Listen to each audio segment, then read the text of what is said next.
इसको हमारे बहुजनों ने समझना चाहिए कि ये पूरा दलितों और ओबीसी की अपनी पहचान की लड़ाई, अपने अधिकारों की लड़ाई कर्पूरी ठाकुर के जरिए क्यों सामने आई?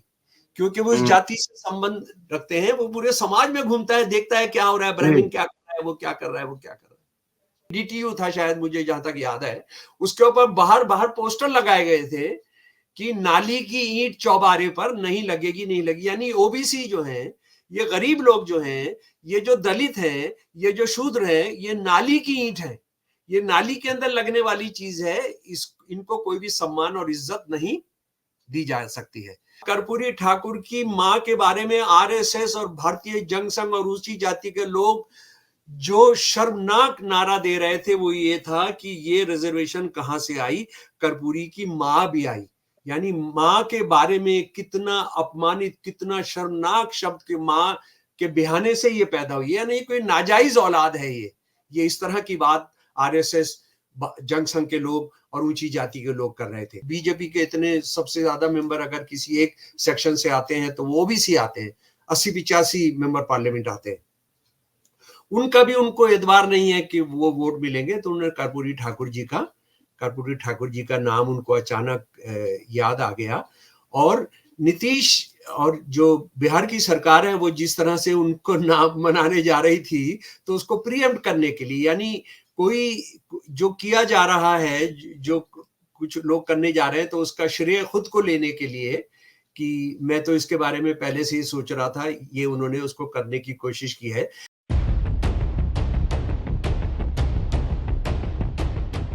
देव से देश और राम से राष्ट्र, इसी बीच जननायक कर्पूरी ठाकुर को भारत रत्न देने की घोषणा।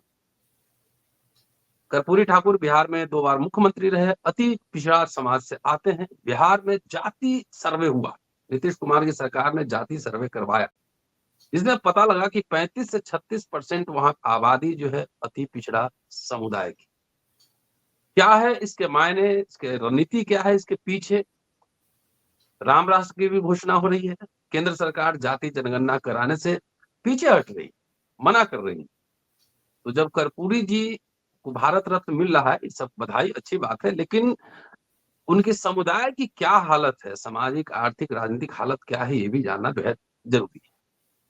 कल रिपब्लिक डे भी है, गणतंत्र दिवस भी है, तो इस रिपब्लिक डे पे क्या संदेश जाएगा देश को कि ये राम राष्ट्र बन रहा है कि संविधान का राष्ट्र बन रहा है, क्या है, ये सब समझेंगे। दोस्तों, रतनलाल बोल रहा हूं और आप देख रहे हैं अम्बेडकर नामा। शमसुल इस्लाम साहब हमारे साथ मौजूद हैं इस एपिसोड में। कर्पूरी जी को भारत रत्न दिए जाने के पीछे क्या है रणनीति, क्या नजर 2024 के लोकसभा चुनाव पर है, तमाम पहलुओं को इस एपिसोड में समझने वाला। स्वागत है सर। जय भीम।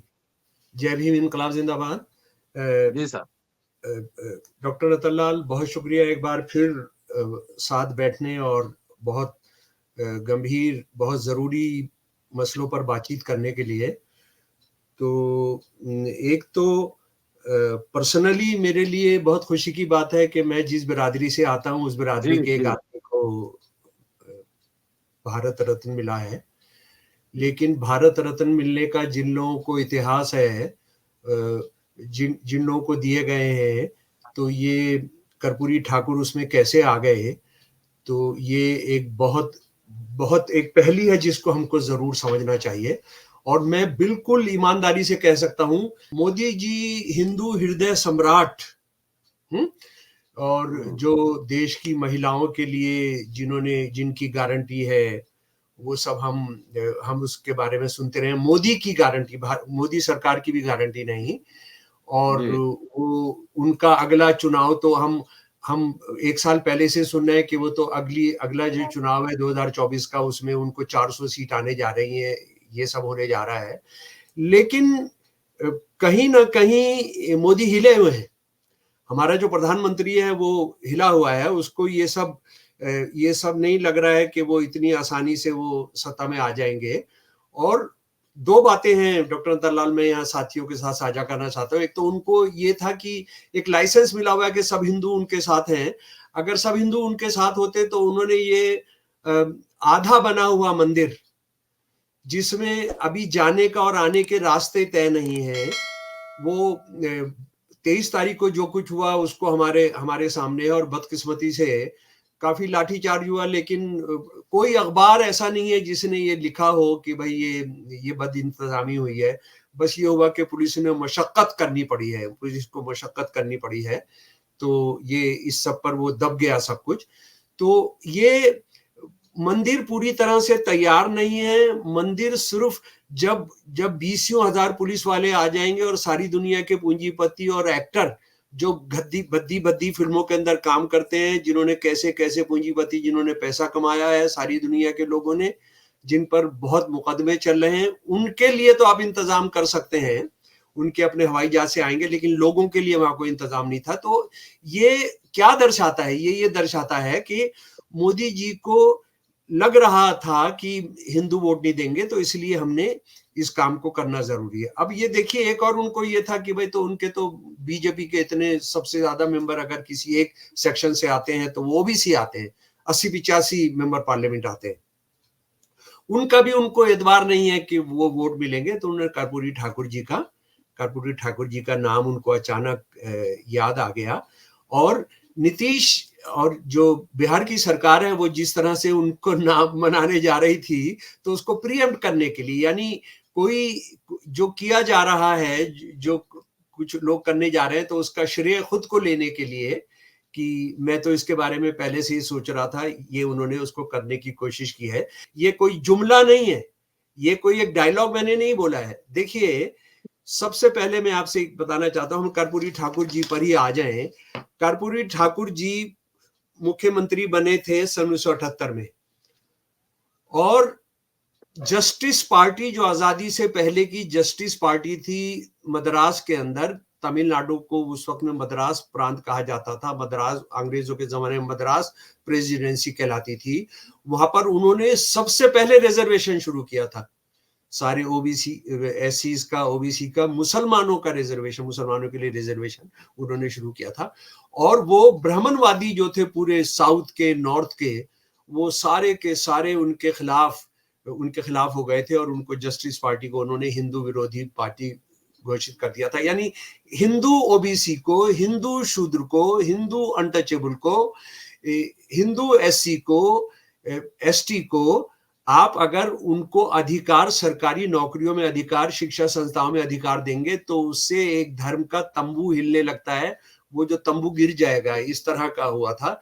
और उसके बाद जब कर्पूरी ठाकुर जी ने आजाद भारत के 1978 में जब बने, तो उन्होंने 26% जो नौकरियां थी, वो जो हाशिए पर खड़े लोग थे, जो गरीब लोग थे, जो बिछड़ी जातियां थी, जो दलित थे, उनको देने का तय किया था। और उसका नतीजा क्या हुआ था? हालांकि उस वक्त में जनता पार्टी थी, जिसमें ये सारी पार्टियां, जंग संघ उस वक्त होती थी, भारत आरएसएस की बनाई हुई संस्था, और उसके बाद समाजवादी कई पार्टीज थी, और उसके बाद कर्पूरी ठाकुर जी की अपनी पार्टी थी, वो जनता दल ही थी।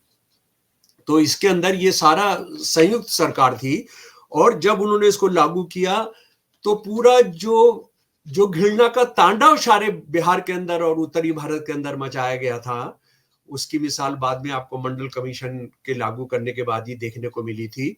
यानी क्या क्या बोला गया था, उसमें से एक सबसे जो शर्मनाक नारा था, मैं आपको बता रहा हूं, ये रिजर्वेशन कहां से आई?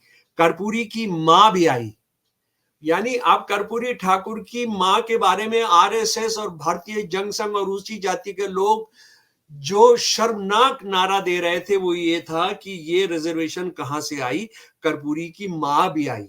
यानी मां के बारे में कितना अपमानित, कितना शर्मनाक शब्द के मां के बहाने से ये पैदा हुई, यानी कोई नाजायज औलाद है ये इस तरह की बात आरएसएस, जंग संघ के लोग और ऊंची जाति के लोग कर रहे थे। और उसके बाद आप जरा सा आ जाइए, जनवरी 1985 में गुजरात के एक माधव सिंह सोलंकी, एक ओबीसी के लीडर, कांग्रेस के लीडर जो है वो चीफ मिनिस्टर बनते हैं, और वो 85 के अंदर वो रिजर्वेशन 27% रिजर्वेशन की घोषणा करते हैं ओबीसी के लिए, और उसके खिलाफ एजिटेशन फरवरी 1985 जनवरी में वो घोषणा करते हैं। फरवरी 1985 के अंदर एजिटेशन शुरू हो जाता है। 220 से ज्यादा लोग मारे गए थे, पुलिस वालों को जलाकर मारा गया था। सारा इसमें आरएसएस इन्वॉल्व थी, इसमें ऊंची जाति के लोग इन्वॉल्व थे, मेडिकल कॉलेजेस, इंजीनियरिंग कॉलेजेस के लोग इन्वॉल्व थे, और जैसा मैंने बताया पुलिस वालों को आग लगा गई थी। और आरएसएस के लोगों ने, हिंदुत्ववादी लोगों ने क्या कि उसको मुसलमानों के खिलाफ कर दिया था। देखिए, विरोध हो रहा था ओबीसी जो हिंदू होते हैं, ओबीसी के को कुछ नौकरियों में रिजर्वेशन के लिए, उसको उन्होंने बदल दिया मुसलमानों के खिलाफ, और मुसलमानों की बस्तियां जलाई गई, मुसलमानों को मारा गया, मुसलमानों को कत्लेआम किया गया, उनकी बस्तियां जलाई गई, सिर्फ इससे कि वो कैसे उसको डाइवर्ट किया जा सके। तो हम दूसरा उदाहरण देखते हैं कि ये ओबीसी को और कर्पूरी ठाकुर जिनको चाहते थे, कर्पूरी ठाकुर जिनके लिए राजनीति की और मरे, उनके लोगों को कितना प्यार करते हैं। कर्पूरी ठाकुर जी की माँ को लेकर जो बोलते थे, फिर उसके बाद गुजरात में माधव सिंह सोलंकी जी के बारे में क्या बोला, और उसके बाद आप आ जाइए जरा 1979 में। जनाब 1979 में मंडल कमीशन बनाया गया था। 30 दिसंबर 1980 को इसकी रिपोर्ट आ गई थी, और अगस्त 1990 को वीपी सिंह ने इसको इम्प्लीमेंट कर दिया था। और उसके विरोध में जो ऊंची जाति और आरएसएस के नेतृत्व में और जंग संघ के नेतृत्व में जो गुंडागर्दी की गई थी, जिसका हम भी शिकार हुए, जिसका हमने लाठी खाई, हमने डंडा खाया, चाकू हम लोगों ने खाया, हमारे हाथ टूट गए। दिल्ली मॉरिस नगर चौक के अंदर भी जो कुछ होता था, कॉलेजों के बाहर जो कुछ होता था, और सबसे शर्मनाक नारा था, नाली की ईंट चौबारे पर नहीं लगेगी, नहीं लगेगी। यानी ये ओबीसी को रिजर्वेशन देने का नारा था। डीटीयू कहते थे उस वक्त में, दिल्ली ट्रांसपोर्ट अंडरटेकिंग, या पता नहीं डीडीसी होता था, लेकिन डीटीयू था शायद, मुझे जहां तक याद है। उसके ऊपर बाहर पोस्टर लगाए गए थे कि नाली की ईंट चौबारे पर नहीं लगेगी, नहीं लगी। यानी ओबीसी जो है, ये गरीब लोग जो हैं, ये जो दलित हैं, ये जो शूद्र हैं, ये नाली की ईंट है, ये नाली के अंदर लगने वाली चीज है। इनको कोई भी सम्मान और इज्जत नहीं दी जा सकती है। और डॉक्टर रतनलाल जी, आपने सही जोड़ा, कर्पूरी ठाकुर जी का जो रिश्ता है कि वो भारत का स्वतंत्रता, जो भारत गणराज्य है, यानी वो चाहे सोलंकी हो, चाहे कर्पूरी ठाकुर हो, या वीपी सिंह ने भी जो सोचा कि जो भारत के संविधान की जो आत्मा थी, बाबा साहब के नेतृत्व में जो बनाया गया था, उसकी जो आत्मा थी, वो जो उसका प्रचंड, जो उसका जस्टिस, जो उसकी भाईचारा बहनचारे की जो डिमांड थी, जो आह्वान था, उसको पूरा करने के लिए। लेकिन मैं आपको ये बताना चाहता हूं, एक और सबूत के ये भेड़िया जो है, भेड़ की खाल पहने हुए है, और वो सोचता है कि सबको बेवकूफ बना सकता है। वो उसका मैं आपको उदाहरण दूंगा कि 26 नवंबर 1949 भारत की संविधान सभा ने भारत का संविधान पास किया। डॉक्टर रतनलाल जी, 26 नवंबर 1949। 4 दिन के बाद आरएसएस ने एडिटोरियल लिखा, लंबा 4 कॉलम का, कि हम इसको रद्द करते हैं। और बोला 30 नवंबर 1949 का अंग्रेजी का मुखपत्र आरएसएस का, हमारे संविधान में प्राचीन भारत में लाजवाब संवैधानिक विकास का कोई उल्लेख नहीं है। मनु की विधि स्पार्टा के लाइकरगुस या ईरान के सोलोन के बहुत पहले लिखी गई थी। आज तक इस विधि की जो मनुस्मृति में उल्लिखित है, विश्व भर में सराहना की जाती रही है, और ये स्फूर्त धार्मिक नियम पालन तथा समान रूपता पैदा करती है। लेकिन हमारे संवैधानिक पंडितों के लिए इसका कोई अर्थ नहीं। सीधा मांग कर रहे हैं कि हम इस संविधान को बाहर करो, और मनुस्मृति जो सारी दुनिया में ये पता नहीं कहां से भांग पी के इनको पता लग गया था कि सारी दुनिया में मनुस्मृति का सम्मान होता है, तो उसको लागू किया जाए। और उससे पहले इन सबके जो बाप के गुरु हैं हिंदुत्ववादियों के, सावरकर, वो लिख चुके थे कि मनुस्मृति एक ऐसा धर्म ग्रंथ है जो चारों वेदों के बाद सबसे पूजनीय है। और उन्होंने, मैं उनको इन कोट कह रहा हूं कि आज भी करोड़ों हिंदू अपने जीवन तथा आचरण में जिन नियमों का पालन करते हैं, वह मनुस्मृति पर आधारित है। आज मनुस्मृति हिंदू विधि है। और मेरे प्यारे दोस्तों, मैं आपको बताना चाहता हूं कि 25 दिसंबर 1927 को, पिछले महीने जो चला गया, उस दिन बाबा साहब की मौजूदगी में महत के अंदर इसको उनको जलाया गया था और बाबा साहब ने कहा था हर साल हर 25 दिसंबर को दहन दिवस, मनुस्मृति दहन दिवस बनाइए।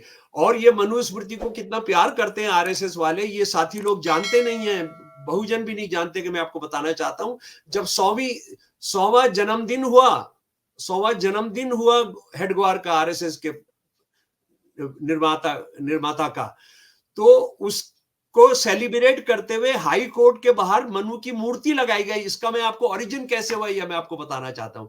ये ऐसे नहीं आ गई थी वहां मूर्ति, ये मूर्ति आरएसएस के लोगों ने, जो बड़े जज उसके अंदर शामिल थे, वकील शामिल थे, उद्योगपति शामिल थे, उन्होंने जानबूझकर उसको एक तरह से जैसे सम्मानित करने के लिए हेडगेवार को, उसके 100वें जन्मदिन पर इसको वहां पर लिखकर वहां पर इसको रखा गया था। तो इसको मेरे प्यारे दोस्तों आपको अच्छे तरीके से समझ लेना चाहिए कि ये जो हो रहा है, मोदी इस बात को समझ रहे हैं कि दलित उनकी ये लफाजी में नहीं आ रहे, दलित उनको वोट नहीं देंगे, उन्होंने जो कुछ करके रखा है। जो आज यूपी महिलाओं पर अत्याचार और रेप के अंदर नंबर 1 है, और उसमें ज्यादा शिकार जो है वो बहुजन बच्चियां हैं, वो उसके चक्कर में नहीं आने जा रहे हैं। तो अब उनको याद आ रहे हैं, कौन याद आ रहे हैं? कर्पूरी ठाकुर याद आ रहे हैं। अब उनको भगवान राम ही याद नहीं आ रहे, क्योंकि राम सोच रहे थे कि वो राम उनकी नैया पार लगा देंगे, नहीं, मुश्किल हो रहा है। उनको बहुजन के वोट चाहिए, और बहुजन अगर इस बार सोचेंगे कि ये बंदा सुधर गया, ये बंदा सुधरा नहीं है। मेरे प्यारे दोस्तों, इसको अच्छी तरीके से समझिए। मुझे नहीं लगता कि मैं आपको ये बताऊं कि मनुस्मृति के अंदर क्या लिखा है। मनुस्मृति एक ऐसा ग्रंथ है, सारी दुनिया का एकमात्र ग्रंथ है किसी एक धर्म का, जो अपनी धर्म के मानने वालों को इंसान नहीं मानता है। वो ये कहता है कि ये जो शूद्र जो हैं और औरतें जो हैं वो इंसान नहीं है, उनका जानवरों से भी बदतर उनकी हैसियत है। तो डॉक्टर रतनलाल जी, मुझे लग रहा है कि अगर आपका कोई और सवाल है तो इस बारे में मुझे बताएं। और ये जो मनुस्मृति है वो वही गोलवलकर को उसने ये कहलवाया कि साउथ इंडिया के जो हिंदू हैं वो उनकी नस्ल असली नहीं है, उनकी नस्ल सुधारने के लिए हमने उत्तर भारत से ब्राह्मण भेजे, और साउथ इंडिया की जो औरतें थी, शादीशुदा हिंदू औरतें थी, उनको जो पहला बच्चा है वो नॉर्थ से भेजे गए ब्राह्मणों से पैदा करना होता था। तो आप इसको समझ सकते हैं कि कितनी घटिया, कितनी कमीन, कितने जलील सोच वाले लोग हैं। ये हिंदी पट्टी में बिहार एक ऐसा सूबा है जो लाख चाहने के बावजूद बीजेपी ये कंट्रोल में नहीं आया, लाख चाहने के बावजूद।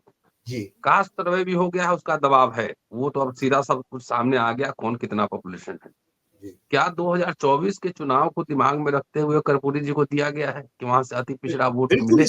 आप एक तरफ कास्ट सेंसस भी मना कर रहे हैं, कास्ट सेंसस मना कर रहे हैं, और रिजर्वेशन का जो हाल हो ही रहा है।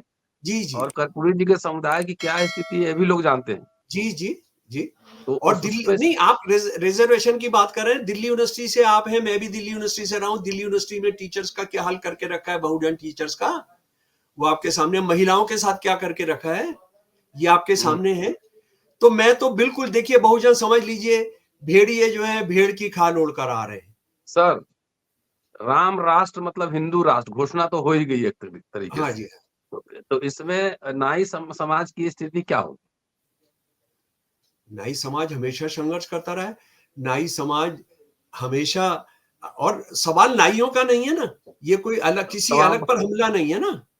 हाँ, ये तो पूरा सिस्टम। नाई, देखिए, नाइयों में जो थोड़ा सामाजिक चेतना आई, राजनीतिक चेतना है, उसका मैं कारण बताता हूं आपको। और जाटों में जो क्योंकि ये लोग कुछ क्या कहते हैं, कैपिटल अर्ज किया करते थे। एक ये दूसरी जातियों के संपर्क में रहते थे, तो चेतना के वाहक भी बने, ये प्रोडक्शन से जुड़े हुए थे। इसलिए इसको हमारे बहुजनों ने समझना चाहिए कि ये पूरा दलितों और ओबीसी की अपनी पहचान की लड़ाई, अपने अधिकारों की लड़ाई कर्पूरी ठाकुर के जरिए क्यों सामने आई?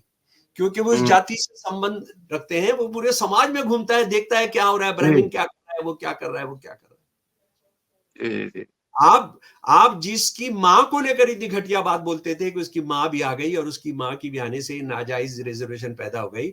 आरएसएस वाले थोड़ा शर्म करो, आरएसएस वालों डूब मरो। तो क्या इसको तुरूप का एक का समझा जाए 2024 का? हाँ जी, ये तुरुप है।